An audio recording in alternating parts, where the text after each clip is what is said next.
الحمد لله وكفى وسلام على عباده الذين اصطفى أما بعد فأعوذ بالله من الشيطان الرجيم بسم الله الرحمن الرحيم ألا إن أولياء الله لا خوف عليهم ولا هم يحزنون الذين آمنوا وكانوا يتقون صدق الله مولانا العظيم وبلغنا رسوله النبي الأمين المتين المختار الكريم ونحن على ذلك لمن الشاهدين والشاكرين والحمد لله رب العالمين۔ بارگاہ رسالت معاب صلی اللہ تعالی علیہ وسلم میں درود پاک کا ہدیہ پیش کریں۔ اللہم صلی علی سیدنا و مولانا محمد معدن الجود والکرم منبع العلم والحلم والحکم والہ واصحابہ الکرام وابنہ الکریم وبارک وسلم صلاة دائمة سرمدا ابدا۔ بگرداب بلا افتادہ کشتی ضعیفان شکستارا تو پشتی، بحق خواجہ عثمان ہارونی مدد کن یا معین الدین چشتی۔ خواجہ ہند وہ دربار ہے اعلیٰ تیرا، کبھی محروم نہیں مانگنے والا تیرا۔ عزیزان گرامی وقار، آج ہم ہمارے سلطان ہمارے بادشاہ کی بارگاہ میں خراج عقیدت پیش کرنے کے لیے حاضر آئے ہیں۔ دنیا کے ہر خطے میں مسلمان آباد ہیں اور ہر مسلمان کے دل میں اللہ کے ولی کی عظمت ہوتی ہے، وہ اولیاء اللہ کو قدر کی نگاہوں سے دیکھتا ہے، لیکن اولیاء کاملین جس خطے میں بھی ہیں جہاں پر بھی ہیں وہ سب ہمارے تاج ہیں، لیکن سرکار غریب نواز رضی اللہ تعالیٰ عنہ کا حق ہم پر زیادہ اس لیے ہے کہ ہم ان کے ہم وطن ہیں، ان کے اسی ہند میں رہتے ہیں جس کی سلطنت اللہ نے انہیں پچھلے 800 سالوں سے نواز رکھا ہے۔ عزیزان گرامی، یہ وہ غریب نواز القاب میں معین الدین، سلطان الہند، عطائے رسول، خواجہ خواجگاں سیدنا حسن چشتی رضی اللہ تعالیٰ عنہ سنجری بھی ہیں، چشتی بھی ہیں، اجمیری بھی ہیں۔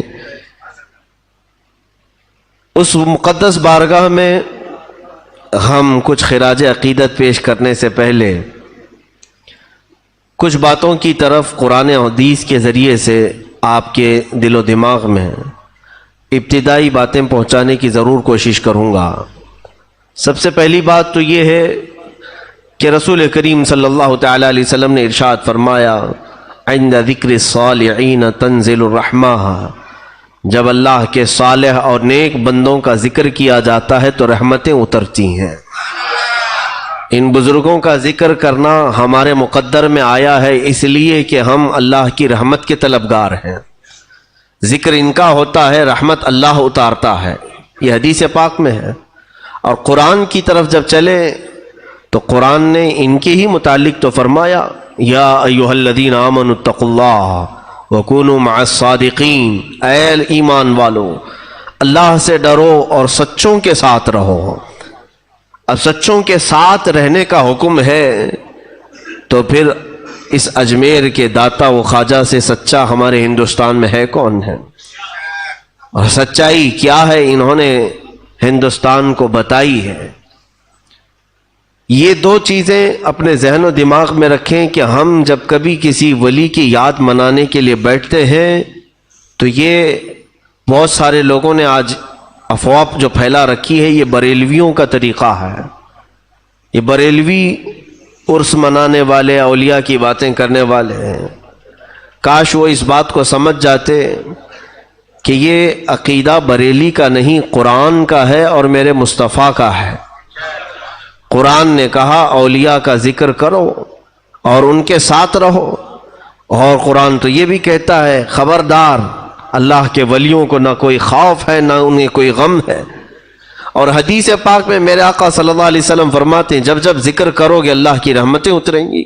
اور رہی بات دشمنی کی تو سوچنا بھی مت، من عادى لي وليا فقد آذنته بالحرب، اللہ رب العزت خود فرماتا ہے، اے محبوب آپ فرما دیں جس نے میرے کسی ولی سے دشمنی کی میں اس کو اپنے ساتھ جنگ کرنے کا اعلان کرتا ہوں. آئے میرے ساتھ وہ جنگ کرے, مجھ سے لڑے. یہ رب ذوالجلال کو گوارا نہیں کہ اس کے دوستوں کو کوئی ستائے, اس کے محبوبوں کو کوئی پریشان کرے. ایک بات یاد رکھنا, اولیاء کاملین میں اکثر اولیاء تو بڑے جمالی رہے ہیں, بہت ہی صبر و تحمل والے رہے ہیں. کبھی انہوں نے پلٹ وار کسی پر نہیں کیا, نہ زبان سے نہ ہاتھ سے, اکثر اولیاء کاملین. لیکن ان کے کسی کو ہلاکت کی دعا نہ کرنے سے کوئی یہ نہ سمجھ لے کہ وہ انہیں ستا کر بچ جائے گا, بلکہ رب ذوالجلال کبھی ایسوں کو خالص چھوڑتا نہیں, بلکہ وہ انتقام حقیقی اس انداز سے لیتا ہے کہ قیامت تک آنے والوں کے لیے وہ شخص عبرت بن جاتا ہے. وہ شخص عبرت بن جاتا ہے. جس نے بھی اولیاء کاملین کی دشمنی پالی, اللہ رب العزت نے اسے دنیا میں ایسا ذلیل کیا کہ وہ رہتی دنیا تک لوگوں کے لیے ایک عبرت کا نشان بن گیا ہے. اکثر کو دیکھیں آپ, یا تو نبیوں سے دشمنی کرنے والے ذلیل ہوئے, یا اللہ کے اولیاء سے دشمنی کرنے والے ذلیل ہوئے. فرعون اللہ رب العزت کی بارگاہ میں جو سرکشی کرنے لگا تھا فقط ایک نبی کے ضد میں, نبی کی مخالفت میں, موسیٰ علیہ السلام سے اسے حسد اور دشمنی پیدا ہوئی. تو یہ اچھوں کی دشمنی جانتے ہیں آپ کہاں تک لے جاتی ہے؟ اس کے عقیدے کی طرف لے جاتی ہے. میں نے ایک مثال اس سے پہلے بھی بتائی تھی. جب دشمنی ہوتی ہے تو یہ بات ضرور یاد رکھنا کہ کس ٹائپ کی دشمنی کر رہے ہو اور کس سے کر رہے ہو, اور اس کے بعد پھر اس سے دشمنی ہونے کے بعد جو نقصانات ہوتے ہیں.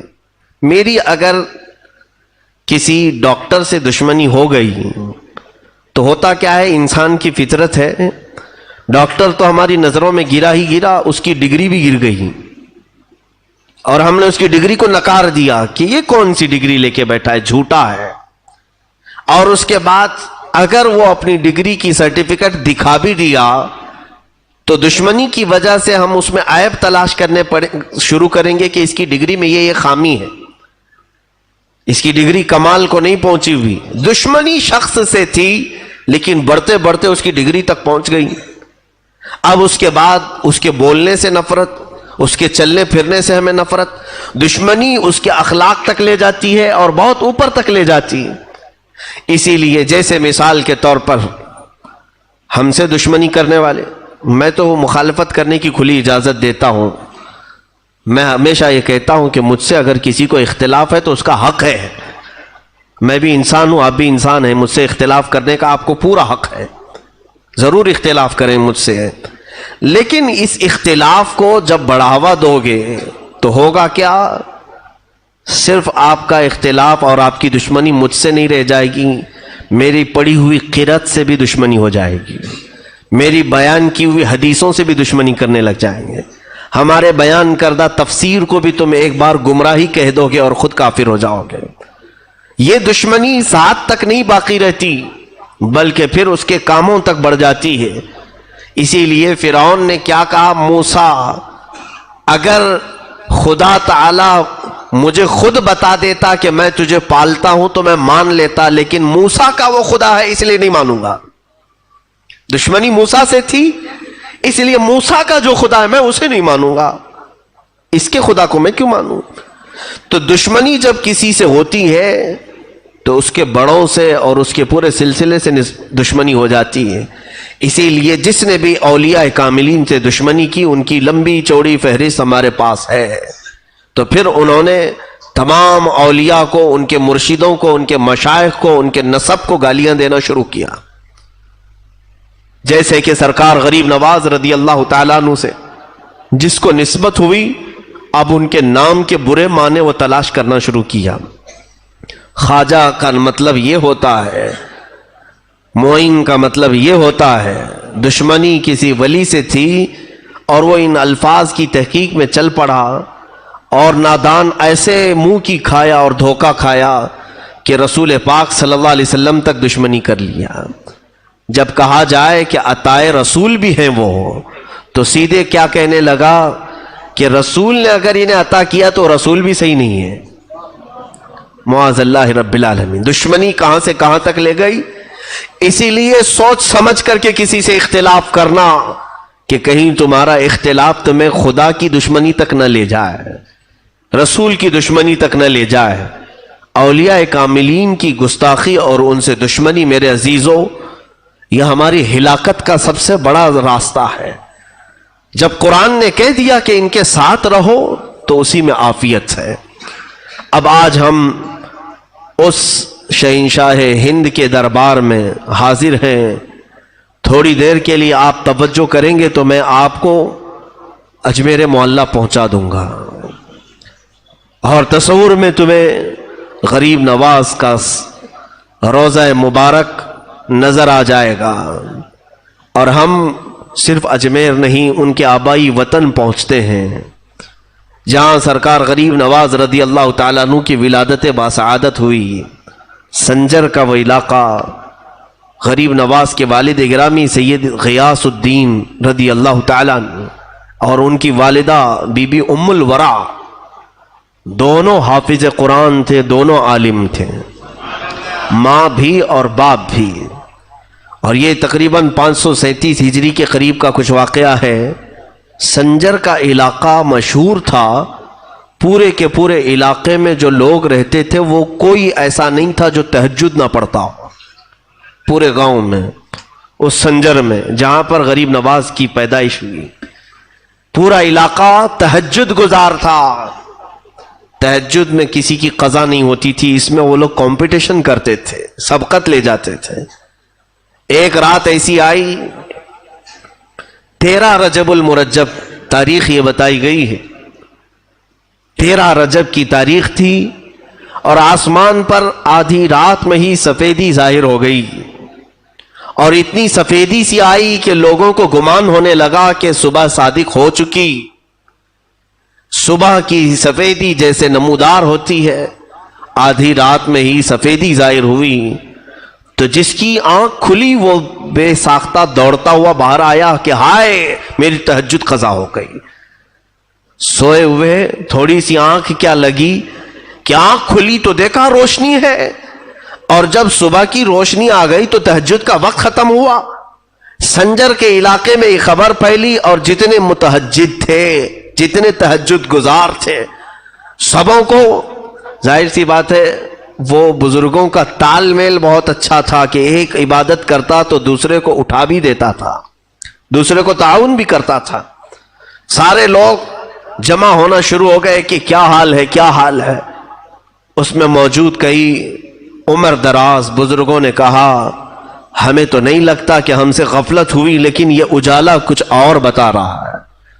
وہ سب سنجر کی جامع مسجد کے قریب پہنچے تو دیکھا جامع مسجد کے خلف میں قریب میں ایک گھر پر آسمان سے جھماجھم نور کی روشنی برس رہی ہے, نورانی قندیل لٹکی ہوئی ہے. اور وہ گھر پتہ کرنے پر معلوم ہوا کہ حضرت غیاث الدین رضی اللہ تعالیٰ عنہ کا گھر ہے, بی بی ام الورا کا گھر ہے. تو کئی تہجد گزار بزرگ وہاں پر جمع ہوئے کہ آدھی رات میں اجالا اور ان کے گھر سے اجالا. ابھی یہ سب کشمکش میں تھے کہ غیاث الدین کا دروازہ کھلا, ایک دایا باہر آئی اور معین الدین کی ولادت کی خوشخبری سنائے. حسن چشتی رضی اللہ تعالیٰ عنہ غریب نواز کی ولادت کی تاریخ میں لکھا گیا ہے آدھی رات میں پورا سنجر روشن تھا. رات آدھی ہے اور تہجد پڑھنے والے اس گمان میں آ گئے تھے کہ صبح ہو گئی اور ہماری تہجد قضا ہو گئی. لیکن پتہ کرنے پر, جانکاری حاصل کرنے پر یہ معلوم ہوا کہ یہ نہ صبح ہوئی ہے نہ سفیدی ہوئی ہے, بلکہ یہ کوئی اور صبح معین الدین لے کر کے آیا ہے. کفر کے ظلمات میں, شرک کے اندھیریوں میں معین الدین نام کا ایک چہرہ ایسی سفیدی لایا ہے کہ یہ سفیدی اب وہاں سے نکلی تو ہندوستان میں آئی.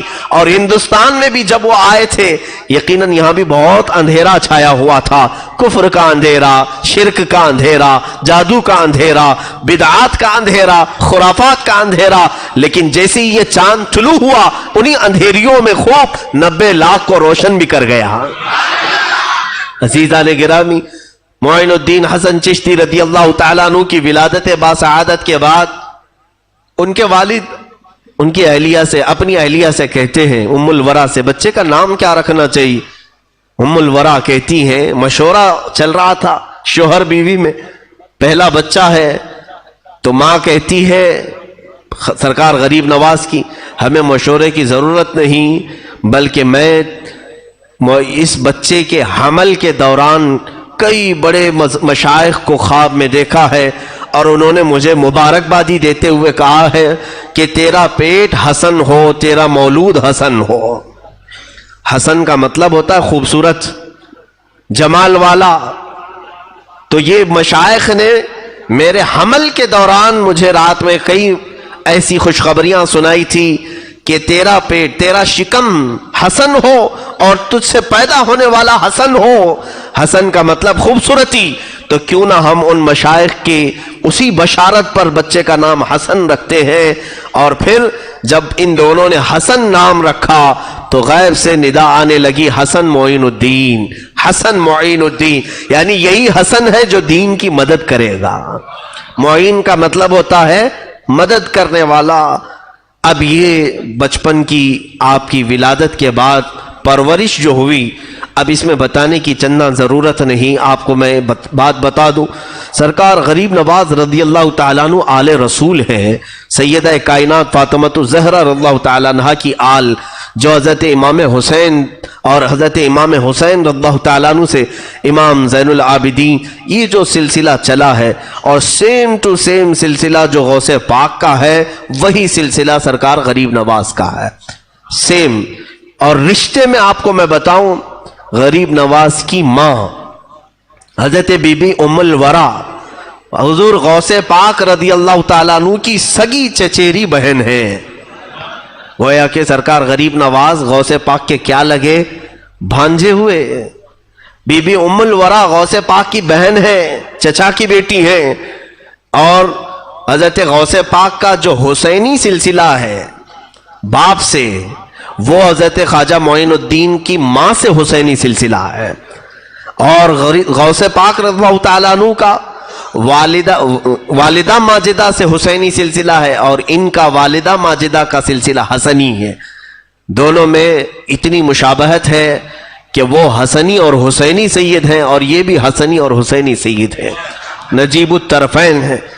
اب ایک اور روایت یہ ہے کہ سرکار دو عالم صلی اللہ تعالیٰ علیہ وسلم سے لے کر غریب نواز رضی اللہ تعالیٰ عنہ تک جتنے بھی آپ کے آبا و اجداد آئے, آپ کے والد, آپ کے دادا, آپ کے پردادا, لے کر کے حضور صلی اللہ علیہ وسلم تک, ان کے داداؤں میں جتنے بھی تھے سب کے سب عالم باعمل اور متقی پرہیزگار اللہ کے ولی گزرے. اس میں سے ایک بھی کوئی عام آدمی نہیں ہے, ہر ایک اپنے وقت کا قطب ہے. ظاہر سی بات ہے حضور پاک صلی اللہ تعالیٰ علیہ وسلم کی وہ امانت جس گھر میں قطبوں کے ذریعے سے, اقطاب کے ذریعے سے آئی ہو تو پھر اس کی تربیت کس شان سے ہو رہی ہوگی. آپ بچپن میں ہی حافظ قرآن بنے. سرکار غریب نواز رضی اللہ تعالیٰ عنہ کا سب سے پسندیدہ مشغلہ قرآن کی تلاوت. کہیں پر بیٹھے قرآن پڑھتے تھے, گھر میں بیٹھے قرآن, باہر بیٹھے قرآن. ان کے والد جب آپ کی عمر مبارک 14 سال کی تھی, فرماتے ہیں معین الدین کو کہیں پر بھی کسی کام پر لگایا جائے وہ قرآن کی تلاوت میں رہتا اور کام خود بخود ہوتے رہتے تھے. ایسا کئی مرتبہ ہوا. اب غریب نواز رضی اللہ تعالیٰ عنہ کے والد ماجد جب ان کی عمر 14 سال کے قریب تھی, وصال پاک ہے, اور صرف ابھی 1.5 سال نہیں ہوا تھا کہ والدہ ماجدہ بھی وفات پا گئیں. آپ کی وراثت میں, باپ کی وراثت میں سرکار غریب نواز کو صرف ایک چھوٹا سا باغیچہ انگوروں کا اور کچھ پھلوں کا اور ایک پنچکی آئی جس سے آپ اپنا گزر بسر فرما رہے تھے. اور حال یہ تھا کہ باغیچے میں غریب نواز رضی اللہ تعالیٰ عنہ خود اپنے ملفوظات میں فرماتے ہیں ان کا کام تھا قرآن کی تلاوت. اور اتنی مسحور آواز تھی, اتنی پیاری دلکش آواز تھی کہ چلنے والے راستے پر رک جایا کرتے تھے, حتیٰ کہ غیر مسلم بھی غریب نواز کی تلاوت سننے کے لیے کھڑے ہوتے تھے. قرآن پاک کی تلاوت اتنی شاندار انداز میں کرتے تھے.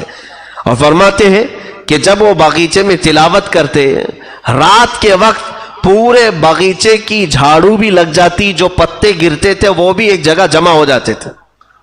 صبح آتے سارا کام پورا مکمل ہو چکا ہوتا. حضور غریب نواز رضی اللہ تعالیٰ عنہ نے فرمایا آخر میرا کام کرتا کون ہے؟ مجھے کسی دن باغیچے میں جھاڑو جھاڑنے کی ضرورت نہیں پیش آئی، اور روزانہ پتے گرتے ہیں درختوں کے، یہ کبھی جمانے کی نوبت نہیں آئی. یہ سوچ کر کے آپ نے ارادہ کر لیا کہ آج کی رات میں باغیچے میں ہی رکتا ہوں اور دیکھتا ہوں کہ جھاڑتا کون ہے. کوئی تو ہوگا جو میرے صبح آنے سے پہلے ہی جھاڑو لگاتا ہے اور پتے جمع کر کے رکھتا ہے. رات کا آخری پہر تھا، صبح صادق سے پہلے اچانک باغیچے میں ہلچل شروع ہوئی. جھاڑو جھاڑنے کی آوازیں اور پتے جمع کرنے کی آوازیں، ڈالیں ٹوٹ رہی ہیں جو سوکھی ہوئی اور ایک جگہ جا کے جمع ہو رہی، لیکن نظر کوئی نہیں آ رہا ہے. یہ کام ہونے لگا تو سرکار غریب نواز رضی اللہ تعالیٰ بیدار تھے، جاگ رہے تھے. آپ قریب چلتے ہوئے آئے، توجہ چاہتا ہوں. آپ نے آواز دی کہ جو کوئی بھی ہے دوست کو دوست سے پردہ نہیں کرنا چاہیے. اگر میری کوئی اتنی مدد کر رہا ہے تو میرا دوست ہی ہوگا، اور دوست کو دوست سے پردہ نہیں کرنی چاہیے، آ جانا چاہیے سامنے. جیسے ہی آپ نے آواز لگائی اچانک 6 لوگ وہاں پر نمودار ہوئے. 6 ایسے بزرگ تھے، ان کی حیت شکلیں بہت ہی اعلیٰ قسم کی اور بہت ہی اونچی. سرکار غریب نواز نے پہلی مرتبہ انہیں دیکھا، پوچھا آپ حضرات ہیں کون؟ تو انہوں نے کہا ہم سب جنات ہیں. جنات ہیں. ان کی عمریں کئی 100 سال کی تھیں. کہا کہ بچپن سے آپ اپنے والد کے ساتھ اس باغیچے میں آتے ہیں اور آپ قرآن کی تلاوت کرتے ہیں، تو ہم آپ کا قرآن کا تلاوت کرنا برسوں سے سن رہے ہیں، اور آپ کا سن کر کے ہمارا قرآن صحیح ہو گیا ہے. ہم قرآن پڑھنے میں تجوید میں غلطیاں کرتے تھے، جب سے آپ کی تلاوت قرآن ہم نے اس باغیچے میں سنی ہماری تلاوت صحیح ہوئی، ہماری تجوید صحیح ہوئی. اس اعتبار سے آپ ہمارے استاد ہوتے ہیں. استاد کا اتنا ادب و احترام تو کرنے کے حق ہمیں بنتا ہے. آپ کے باغیچے کی اگر ہم رکھوالی نہ کریں تو پھر کون کرے؟ ہم آپ کے شاگرد ہیں قرآن کی تلاوت کے اعتبار سے. اس طرح سے یہ بچپن کے حالات ہیں سرکار غریب نواز کے. لیکن کوئی چیز آپ کو غرور اور تکبر میں کبھی مبتلا نہیں کی. جسے کوئی جن آ کر کے کہہ رہا ہو کہ تمہارے کام میں کر دیا کروں گا، وہ پھر فخر سے کیا کیا سوچ لے گا. اب تو جنات میرے قبضے میں ہے، ڈراؤں سب کو. جس کے پاس ہے نہیں وہ جھوٹا بابا آ کر کے لوگوں کو کہتا ہے جنات ہے میرے پاس، جنات ہے ہمارے پاس. عجیب و غریب بات ہے، سرکار غریب نواز رضی اللہ تعالیٰ عنہ کے سامنے ان کے ہزاروں مریدین جنات میں تھے، لیکن کبھی غرور نہیں آیا، کبھی تکبر نہیں آیا. اور پوری زندگی پاک میں کبھی آپ نے جنات کی مدد نہیں لی.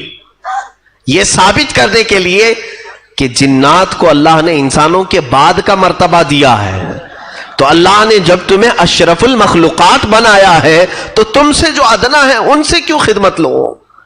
اپنی حیثیت وہ بناؤ کہ جنات خود تمہاری مدد کے لیے حاضر ہو جائیں. اور وہ سرکار غریب نواز رضی اللہ تعالیٰ عنہ نے توجہ کی نظر بھی نہیں فرمائی ان کے اوپر. کہا ٹھیک ہے جاؤ اپنے کام میں لگے رہو. 2-4 دن گزرے تھے کہ آپ کی عادات جو خصلتیں سیرت نگاروں نے لکھی ہے، بڑی پیاری عادتیں ہیں. کئی ایسے اخلاق جس کو کہا گیا ہے تخلقوا باخلاق اللہ، اللہ کے اخلاق میں اپنے آپ کو ڈھال لو. اللہ کے اخلاق کیا ہیں؟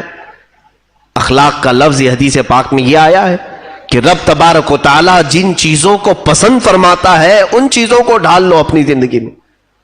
حضرت معین الدین حسن چشتی غریب نواز رضی اللہ تعالیٰ عنہ کی عادتوں میں بچپن سے غریب نوازی رہی ہے، چھوٹی عمر سے ہی.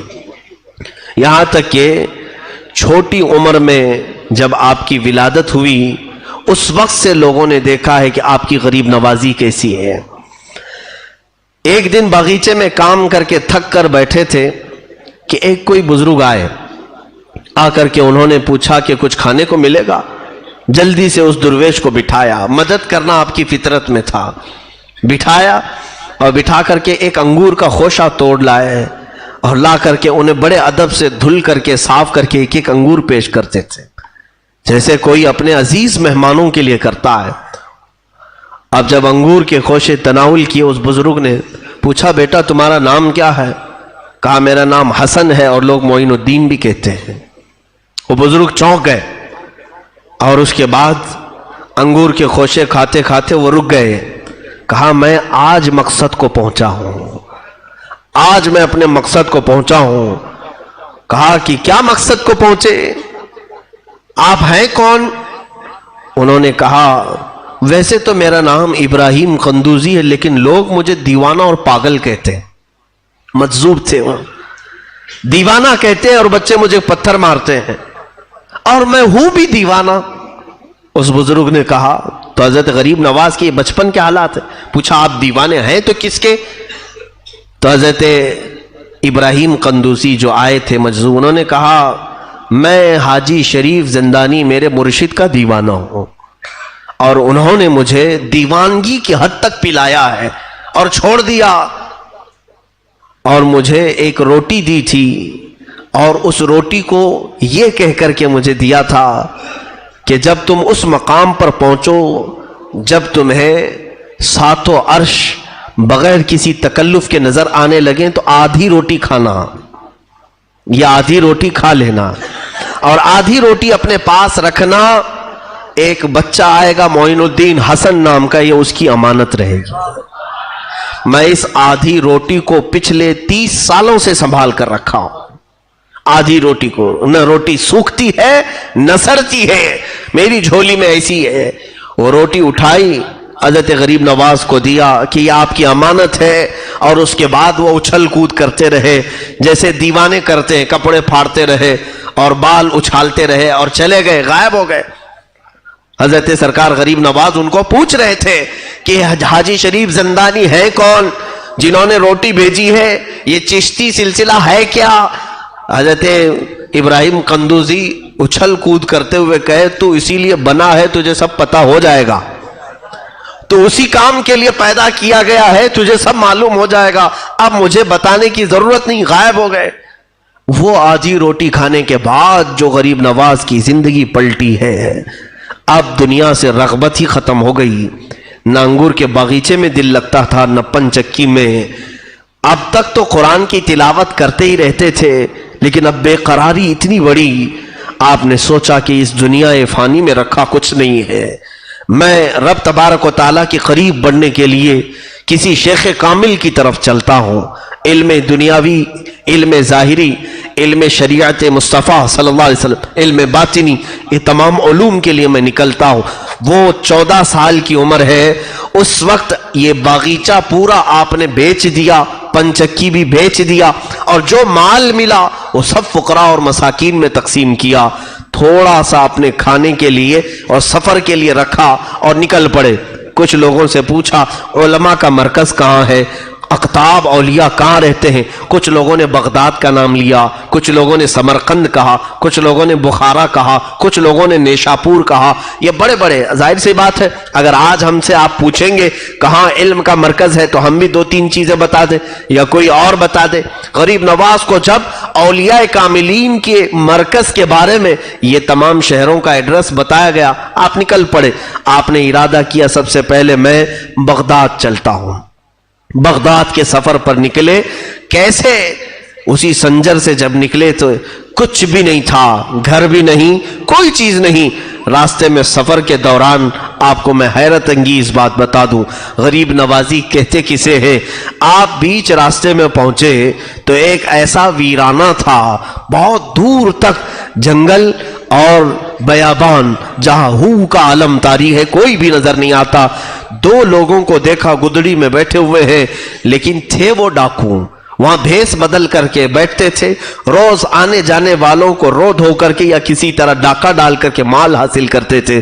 اس وقت جب سرکار غریب نواز کا گزر اس راستے سے ہو رہا تھا تو وہ دونوں ایک درخت کے نیچے بیٹھے، ان کے قریب آنے سے پہلے خود غریب نواز ان کے پاس گئے، پوچھا اس بیابان میں آپ 2 لوگوں کا تنہا رات میں بیٹھنا کیا معنی رکھتا ہے؟ انہوں نے کہا